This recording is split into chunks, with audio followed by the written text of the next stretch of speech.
கோடானா கோடி தமிழ் உறவுகளுக்கு என் இனிய வணக்கங்கள்.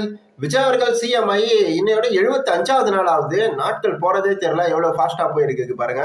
இந்த ஒரு சமயத்துல டிவிகே மேலேயும் விஜய் அவர்கள் மேலேயும் பயங்கரமான விமர்சனங்களை வைக்கிறாங்க.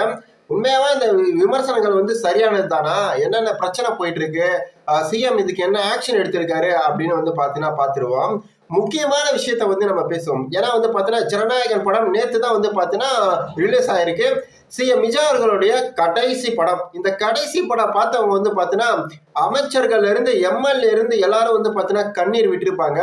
அதுக்கும் பாத்தீங்கன்னா நிறைய எதிர்ப்பை தெரிவிச்சிருப்பாங்க. ஏன்பா இவங்க ரீசெண்டா பாத்தீங்கன்னா ஒரு லாக்கெட் டெத் மாதிரி பாத்தீங்கன்னா போயிருக்கு. அவரும் பாத்தீங்கன்னா வாக்குமூலம் கொடுக்குறாரு. இது மாதிரி பாத்தீங்கன்னா ஆயிருக்கு, ஏன்னா போலீஸ்காரங்க எல்லாம் அடிச்சாங்க அப்படின்னு சொல்லியிருக்காங்க. ஆனா போலீஸ் தரப்புல இருந்து பாத்தீங்கன்னா அடிக்கிறதுக்கு முன்னாலே அவர் மயங்கி ஊன்ட்டாங்க அப்படின்ற இன்ஃபர்மேஷன் கொடுத்துருக்காங்க. அது ஒரு பக்கம் இருக்கட்டும். அது இல்லாம முக்கியமா நீட் எக்ஸாம் போராட்டம் டெல்லியில பாத்தீங்கன்னா நீட் எக்ஸாம் போராட்டம் பாத்தீங்கன்னா பண்ணி, அதாவது நீட்டை ரத்து பண்ணணும்னு போராட்டம் பண்ணியிருக்க மாட்டாங்க. நீட் எக்ஸாம் நடத்திருப்பாங்க இல்லையா, அந்த கொஸ்டின் பேப்பரை லீக் பண்ணியிருப்பாங்க.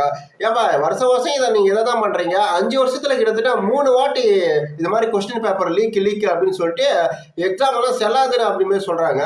இப்போ பாத்தீங்கன்னா ராவ் பகலா படிச்சு நீட் எக்ஸாம் மாசத்துக்கு ஒரு வாட்டி வரல, வருஷத்துக்கு அதுக்கு மேலே தான் ஒரு வாட்டி பாத்தீங்கன்னா வருது.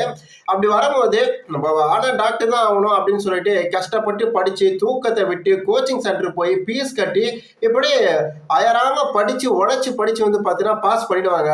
அப்பாடா நம்ம நல்ல மார்க் எடுத்துட்டோம் அப்படின்னு சந்தோஷப்பட வேண்டிய சமயத்துல இந்த எக்ஸாம்பிள் செல்லாதுப்பா அப்படின்வாங்க. நிறைய பேர் என்ன சொல்றாங்கன்னா, ஓகே படிக்கிறவன் இந்த எக்ஸாம் செல்லாதுன்னா அடுத்த எக்ஸாம்ல இது பாஸ் பண்ண வேண்டியது தானே அப்படின்னு பாத்தீங்கன்னா சொல்லுவாங்க. ஆனா இது ரொம்ப முட்டாள்தனமான விஷயம். ஏன்னா பாத்தீங்கன்னா அதே கொஸ்டின் கேட்டா அடுத்த எக்ஸாம் எழுதலாம், வேற கொஸ்டின் கேட்டா எப்படி பாத்தீங்கன்னா எழுத முடியும், எப்படி அதே மார்க் எடுக்க முடியும்னு யோசிச்சு பாருங்க. இந்த மாதிரி முட்டாள்தனமான கொஸ்டின் சில பேர் கேட்கத்தான் செய்யறாங்க. சரி, ஓகே. இப்போ இந்த நீட் போராட்டம் இதனாலதான் நடக்குது. இது மாதிரி பாத்தீங்கன்னா கொஸ்டின் பேப்பர் லீக் ஆகுனா பாத்தீங்கன்னா எக்ஸாமை கேன்சல் பண்ணிடுறாங்க அப்படின்னு சொல்லிட்டு இப்போ அவங்க ஒரு கோரிக்கை வைக்கிறாங்க. டெல்லியில போராட்டம் பண்ணவங்க ஒரு நியாயமான கோரிக்கையை தான் பாத்தீங்கன்னா அவங்களும் வைக்கிறாங்க. இது மாதிரி கொஸ்டின் பேப்பர் லீக் பண்ணிருக்கீங்க, இது வாட்டியும் கிடையாது, இதுக்கு முன்னாடி 2 வாட்டி ஆயிருக்கு. அதனால எஜுகேஷன் மினிஸ்டர் இதுக்கு பொறுப்பேற்று அவங்க ராஜினாமா பண்ணணும் அப்படின்னு பாத்தீங்கன்னா கேட்டிருக்காங்க. ஒரு விஷயம், ஒரு கோரிக்கை. 2வது கோரிக்கை என்னன்னு கேட்டீங்கன்னா, நீட் எக்ஸாம்ல இப்போ இது மாதிரி கொஸ்டின் பேப்பர் லீக் ஆயிருக்குன்னு சொன்னதுக்காக அந்த எக்ஸாம் கேன்சல் பண்ணியிருக்காங்க. அதனால நிறைய மாணவர்கள் பார்த்தீங்கன்னா இறந்தும் போயிருக்காங்க. அப்படியே நீட் எக்ஸாமுக்காக உயிர் விட்ட மாணவர்களுக்கு அவங்க குடும்பத்துக்கு 1 கோடி ரூபாய் தரணும் அப்படின்னு 2வது கோரிக்கையை வைக்கிறாங்க. 3வது கோரிக்கை பார்த்தீங்கன்னா உண்ணாவிரதம் போராட்டத்தில் ஒருத்தர் இருந்திருப்பாரு, கிட்டத்தட்ட 19 நாள் இருந்திருப்பாரு. அடுத்த நாள் பார்த்தீங்கன்னா அவர் கூட்டின்னு போயிட்டு இருப்பாங்க, குண்டு கட்டா தூக்கின்னு போயிருப்பாங்க, கைது பண்ணும் பார்த்தீங்கன்னா அவரையும் ரிலீஸ் பண்ணும் அப்படின்னு 3 கோரிக்கை. இந்த கோரிக்கை நியாயமான கோரிக்கை தான், இதுல வன்முறையும் கிடையாது. அது இல்லாம பார்த்தீங்கன்னா இவங்க கலவரத்தை உண்டு பண்ற மாதிரி எதுவும் பண்ணல. உண்ணாவிரதம் இருந்து டீசெண்டா தான் பார்த்தீங்கன்னா போராடினாங்க. இப்படி டீசெண்டா போராடும் போது பார்த்தீங்கன்னா போலீஸ்காரங்க தடியடி, இப்போ தடியடி நடத்துறாங்க அப்படின்னு கேட்டீங்கன்னா ஒரு கொஞ்சம் கம்புல பார்த்தீங்கன்னா அடிப்பாங்க எல்லா போலீஸ்காரும். ஆனால் இந்த வாட்டி கொஞ்சம் டிஃப்ரெண்டாக பண்ணுறாங்க. அந்த அந்த லாடு இருக்கு பார்த்தீங்களா, லாடு, அதுக்கப்புறம் இரும்பு கட்டைங்க, அதுக்கப்புறம் பார்த்தீங்கன்னா மரக்கட்டை, அதுக்கப்புறம் இரும்பு, அதுக்கப்புறம் அந்த பழுப்பு மாதிரி இருக்கும். ஸோ அதெல்லாம் அடிக்கிறாங்க. இந்த மரக்கட்டை இது இருக்கு பார்த்தீங்களா, அந்த மரக்கட்டை குச்சியை வச்சு அடிக்கும் போது அதில் பார்த்தீங்கன்னா ஆணியை பார்த்தீங்கன்னா அடிச்சு அடிக்கிறாங்க. உடம்பெல்லாம் பொத்தலா போயிட்டு இருக்கு. அப்போ இவங்களுடைய இன்டென்ஷன் பாருங்க. இதில் ஒரு போலீஸ்கார் பார்த்தீங்கன்னா இந்திய கொடியை பார்த்தீங்கன்னா கீழே உயுது, அதை பிடிங்க கீழே போடுறாரு. ஆனால் அவங்க போராட்டம் பண்ணவங்க பார்த்தீங்கன்னா அந்த கொடியை கையில் எடுக்கிறாங்க, அது கீழே விழக்கூடாதுன்னு சொல்லிட்டு. இதில் யார் பார்த்தீங்கன்னா போலீஸ்காரங்க பண்ண வேண்டிய வேலையை பொதுமக்கள் பண்ணிட்டு இருக்காங்க. ஏன்னா ராணுவ வீரர்களும் போலீஸ் அதிகாரிகள்னா அதிகமாக பற்று இருக்கணும், தேசப்பற்று அதிகமாக இருக்கணும். ஆனால் அந்த கொடி கீழே விழுது, கீழே வந்தா என்னன்னு சொல்லிட்டு பிடிங்கி கொடியை கீழே போடுறாங்க போலீஸ்காரங்க. ஆனால் அங்கே போராட்டம் பண்ணவங்க அந்த கொடியை எடுத்து இது பண்ணுறாங்க. இப்படியே ஒரு பக்கம் போயிருக்கு. அதை பார்க்கும்போது மன வேதனையாக தான் இருந்துச்சு.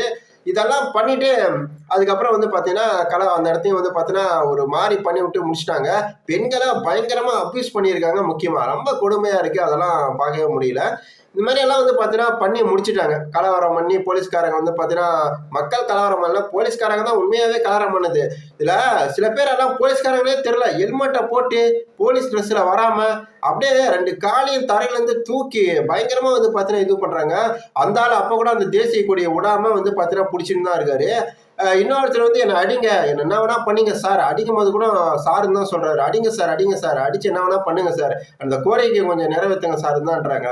இது பேர் வந்து பாத்தீங்கன்னா இப்போ தடியாதி எது நடத்துவாங்கன்னா வந்து பார்த்தீங்கன்னா வன்முறையை கையாண்டா பண்ணுவாங்க. என்னை அடிங்க என்ன வேணா பண்ணுங்க அப்படின்னு கையை தூக்கிட்டு நிக்கிறாரு. அவரு அது பேர் வன்முறையான்னு சொல்லிட்டு நீங்களே யோசிச்சு பாருங்க. நிறைய பேர் வந்து பாத்தீங்கன்னா போராட்டம் பண்ணவங்கள ஆன்டி நேஷனல் அப்படின்னு சொல்றாங்க. உண்மையான ஆன்டி நேஷனலே இப்படி சொல்றாங்க பாத்தீங்களா, அவங்க தான் உண்மையான ஆன்டி நேஷனலா வந்து பாத்தீங்கன்னா இருக்கக்கூடும்.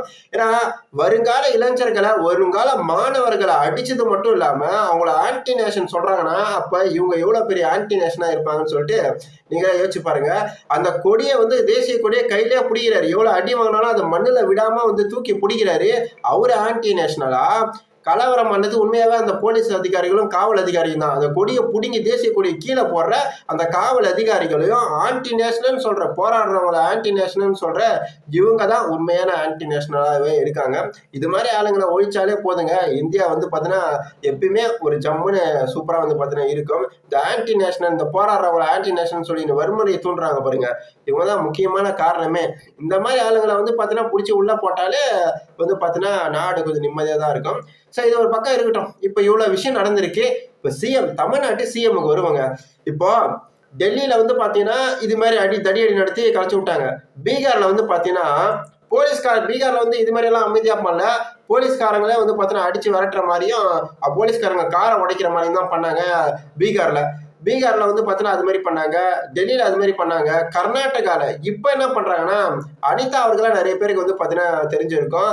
அனிதா அவர்கள் வச்சுதான் அரசியலே வந்து பாத்தீங்கன்னா பண்ணியிருப்பாங்க. நீட் எக்ஸாமுக்காக உயிர் விட்டதுக்காக அனிதா அவர்கள் வந்து பாத்தீங்கன்னா இறந்திருக்காங்க. இந்த நீட் எக்ஸாம் வந்து நான் நடக்க விட மாட்டேன், அதை ஒழிச்சே காட்டுவேன் அப்படின்னு எல்லாம் சொல்லியிருப்பாங்க. ஸோ ஆனால் கடைசி வரைக்கும் ஒழிக்கல.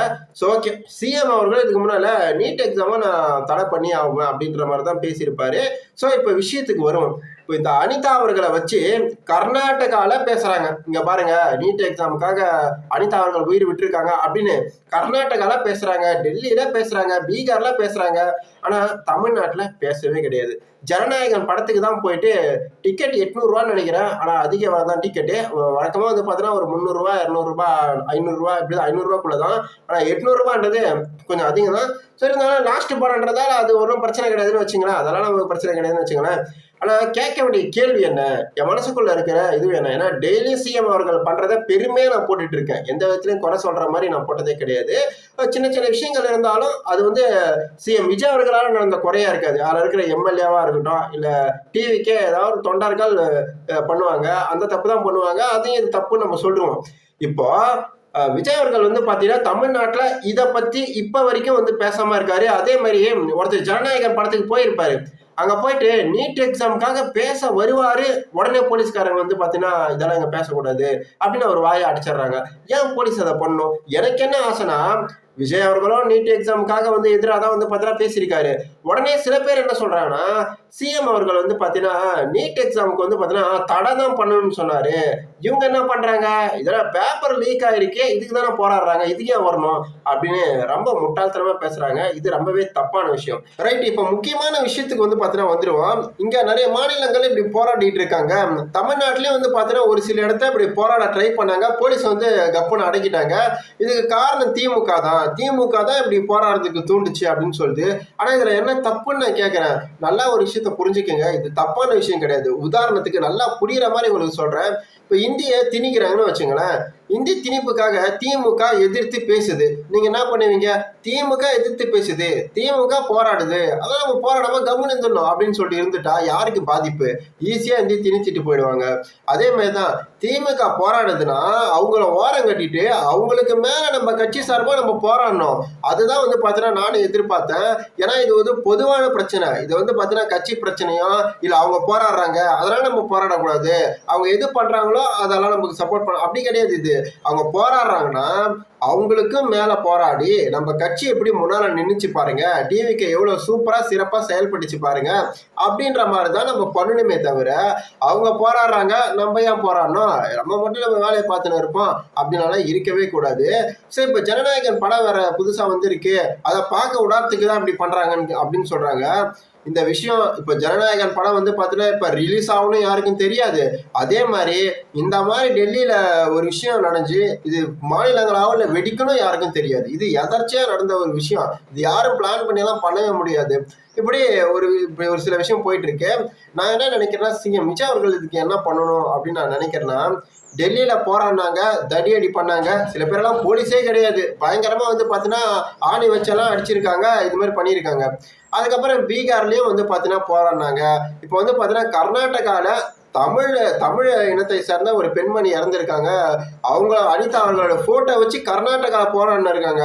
ஆனா தமிழர்கள் நம்ம என்ன பண்ணிட்டு இருக்கோம்னு நினைக்கும் போது கொஞ்சம் வருத்தமா இருக்கு.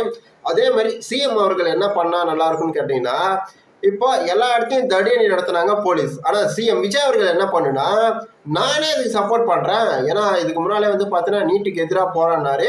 இப்போ நீட்டு கசிவுக்கா போராடுறதுல என்ன தப்புன்னு நான் கேட்கிறேன். ஸோ பார்த்தீங்கன்னா ஒரு கை தட்டினா ஓசை வராது, பல கை தட்டினாதான் ஓசை வரும்னு நம்ம கேள்விப்பட்டிருப்போம்.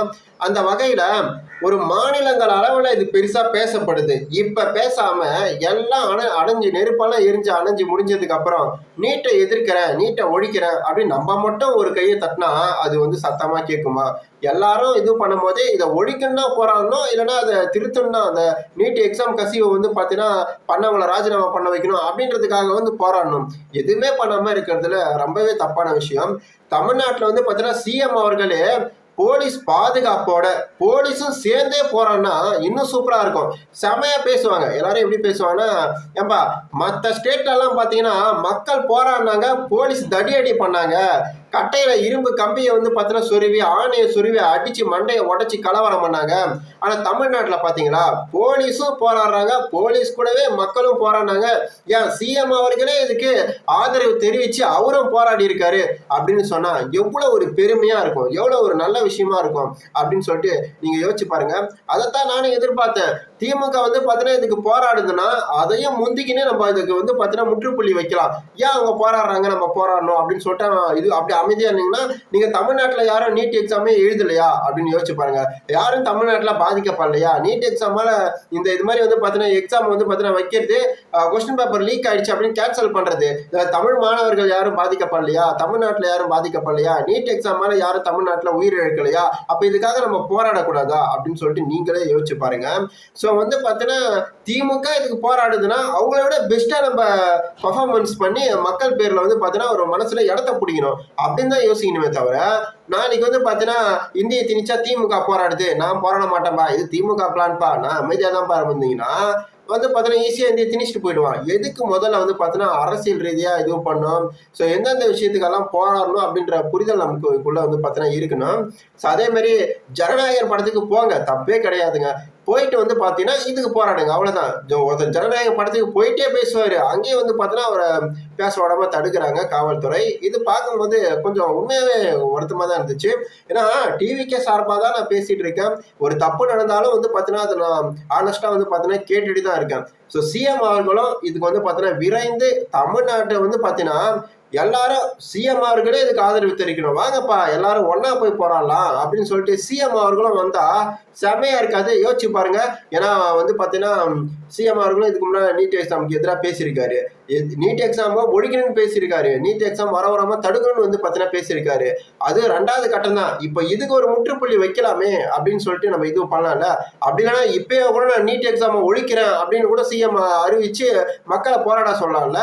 ஏன்னா பார்த்தீங்கன்னா இப்போ மாநில அளவுல பெருசா பேசப்பட்டு இருக்கு. இப்பயே நம்ம பேசினா கூட அது அதிகமா பார்த்தீங்கன்னா பேசப்படும்.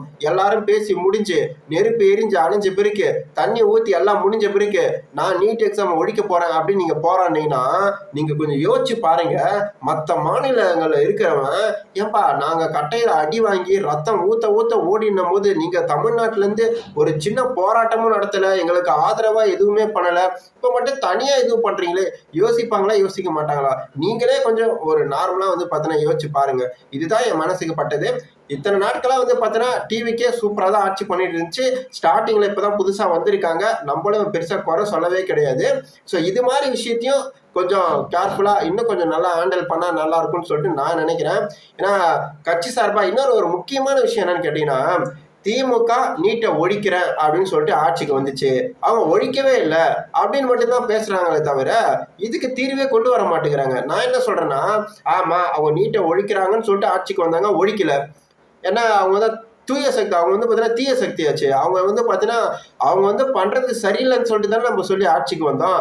அவங்க நீட்டை ஒழிக்கல, அப்ப எங்க போனீங்க, இப்ப ஏன் கேக்குறீங்க அப்படின்னா என்ன அர்த்தம்? அவங்க சரியில்லைன்னு தான் நம்ம ஆட்சிக்கு வந்திருக்கோம். அப்ப நம்ம சரியா இருக்கணுமா? அவங்க அப்ப அப்போ வந்து அவங்க சரியில்லைன்னா நம்மளும் சரியில்லாம போயிடணுமா அப்படின்றது தான் என்னுடைய கொஸ்டினும். அவங்க பண்றது தப்பு சொல்லிட்டு சொல்லிட்டு ஆட்சிக்கு வந்தாங்க, ஆனா செய்யவே கிடையாது. அதை இப்ப சொல்லி காமிச்சு நம்ம எஸ்கேப் ஆயினே இருக்கிறோமே தவிர நம்ம அதுக்கு தீர்வே வந்து பார்த்தீங்கன்னா பண்ண மாட்டேங்கிறோம். அவங்க நீட் எக்ஸாம் ஒழிக்கிறேன்னு சொன்னாங்க, ஒழிக்கவே இல்லை. அப்பெல்லாம் வந்து பார்த்தீங்கன்னா 5 வருஷம் பேசாம இப்ப பேசி என்ன பண்ண போறோம் அப்படின்னு கேட்டா அதனால தான் அவங்க தோத்தாங்க. அதனால தான் மக்கள் அவங்கள தோக்கடிச்சாங்க. அதனால தான் நம்ம வந்து ஜெயிச்சிருக்கோம். அப்ப நம்ம என்ன பண்ணோம்? இது குரல் கொடுக்கணுமா இல்லையா? சிஎம் ஆதரவோட மக்களும் சேர்ந்து போராடணும், போலீஸ்காரங்களும் சேர்ந்தே வந்து பார்த்தீங்கன்னா போராடணும். மற்ற ஸ்டேட் எல்லாம் போலீஸ்காரங்க வந்து மக்களை அடிச்சாங்க, விரட்டினாங்க, துரத்துனாங்க. ஆனா தமிழ்நாட்டுல போலீஸ்காரங்க பாதுகாப்போட போலீஸ்காரும் சேர்ந்து சிஎம் அவர்களும் சேர்ந்து இதுக்காக குரல் கொடுத்தாங்க அப்படின்னு சொன்னா அது எவ்வளவு பெருமையா இருக்கும். தமிழ்நாட்டுல இதனால யாருன்னா போலீஸ்காரங்க அடிக்க போறாங்களா? கிடையவே கிடையாது. ஏன்னா சிஎம் சொல்லிதான் வந்து பார்த்தீங்கன்னா எல்லாரும் செய்யறாங்க. பாதுகாப்பால தான் எல்லாரும் செய்யறாங்க. முதல்ல ஒரு போராட்டம் மாதிரியே தெரியாது. போராட்டம் மாதிரியே தெரியாம அழகா போயிட்டு அழகா வந்து பார்த்தீங்கன்னா தமிழ்நாட்டுல சூப்பரா பேசிட்டு அழகா வந்து பார்த்தீங்கன்னா வந்துடலாம். இது ஏன் நிறைய பேருக்கு தெரியல அப்படின்னு சொல்லிட்டு எனக்கு சுத்தமா வந்து பார்த்தீங்கன்னா புரியல. ஸோ அது ஒரு பக்கம் வந்து பார்த்தீங்கன்னா கஷ்டமா தான் இருந்துச்சு. ஸோ போக போக என்ன நடக்குது அப்படின்னு சொல்லிட்டு பொறுத்திருந்து பார்க்கலாம். ஏன்னா இது ஒரு பொதுவான விஷயம். இதுல மாணவர்கள் எல்லாருமே வந்து பார்த்தீங்கன்னா பாதிக்கப்பட்டிருக்காங்க. ஸோ கண்டிப்பா இதுக்கு ஆக்ஷன் எடுப்பாங்க அப்படின்னு நான் நினைக்கிறேன். சிஎம் விஜய் அவர்கள் பேசாமலாம் இருக்க மாட்டாரு, கண்டிப்பா பேசுவாருங்க. ரைட்டு, இன்னைக்கான காணொலி இவ்வளவுதான். ஸோ வந்து பார்த்தீங்கன்னா உங்களுக்கு பிடிச்சிருந்தா சப்ஸ்கிரைப் பண்ணி வச்சுக்கோங்க. எப்பயுமே வந்து பார்த்தீங்கன்னா நான் டிவி கேக்கு சார்பாக நிறைய விஷயங்கள் வந்து பார்த்தீங்கன்னா பேசியிருக்கேன். இந்த வாட்டி எதிர்த்தெல்லாம் பேச கிடையாது. நம்ம வந்து பார்த்தீங்கன்னா இதை பண்ணா நல்லா இருக்கும் அப்படின்னு தான் சொல்றேன். திமுக போராட்டம் பண்ணா அவங்கள ஒதுக்கி தள்ளிட்டு அவங்களோட பெஸ்டா நம்ம போராட்டம் பண்ணுங்க. போராட்டம்னா போலீஸ் அடிக்கவா போறாங்க? சிஎம் அவர்களே வந்து பாத்தீங்கன்னா நீட்டை எதிர்த்து தான் பேசியிருக்காரு. அவருடைய ஆதரவுல அன்பா போலீஸும் அன்பா மக்கள் அன்பா ஒன்னா சேர்ந்து போறான்னா எல்லாரும் பேசுவாங்க. ஏன்னா தமிழ்நாடு தான்பா இருக்கிறதுலே பெஸ்ட் ஸ்டேட்டு. ஏன்னா மற்ற ஸ்டேட்ல எல்லாம் இதுக்காக அடிச்சு விரட்டினாங்க. ஆனா தமிழ்நாட்டுல சிஎம்மும் போராடுறாரு, போலீஸும் போராடுறாங்க, மக்களும் போராடுறாங்க. இதை விட ஒரு பெஸ்ட் ஸ்டேட் இருக்க முடியுமா? அப்படின்னு தான் பேர் கிடைக்குமே தவிர வந்து பார்த்தீங்கன்னா வேற எந்த கெட்ட பேரும் கிடைக்காது. ஸோ அதனால இந்த மாதிரி பண்ணா சூப்பரா இருக்கும்னு சொல்லிட்டு நான் நினைக்கிறேன். ஸோ பொறுத்திருந்து பார்ப்போம் என்ன நடக்குது அப்படின்னு சொல்லிட்டு. ஸோ இன்னைக்கு 75வது நாள் விஜய் அவர்கள் சிஎம் ஆகி ஸோ நல்லா போயிட்டு இருக்கு. ஸோ பார்க்கலாம் அடுத்தடுத்து என்ன நடக்குதுன்னு சொல்லிட்டு. இது மாதிரி காணொலியை வந்து பார்த்தீங்கன்னா தினமும் வந்து பார்த்தீங்கன்னா போட்டுருவேன். சில டைம் நைட்டு 2 மணிக்கு 3 மணிக்கெல்லாம் போடுவேன். இன்னைக்கு தான் சீக்கிரமா போட்டேன் நான். ஏன்னா ஒர்க் இருக்கும், ஒர்க்கெல்லாம் முடிச்சுட்டு அவ்வளோ லேட்டாக போடுவேன். ஸோ காணொலியை பார்க்குறவங்க சப்ஸ்கிரைப் பண்ணி வச்சுக்கோங்க. என்ன ஒர்க் இருந்தாலும் இன்ஃபர்மேஷன் உங்ககிட்ட கரெக்டாக வந்து சேர்த்துருவேன். ஸோ அடுத்த காணொலியில் பார்ப்போம். நன்றி, வணக்கம்.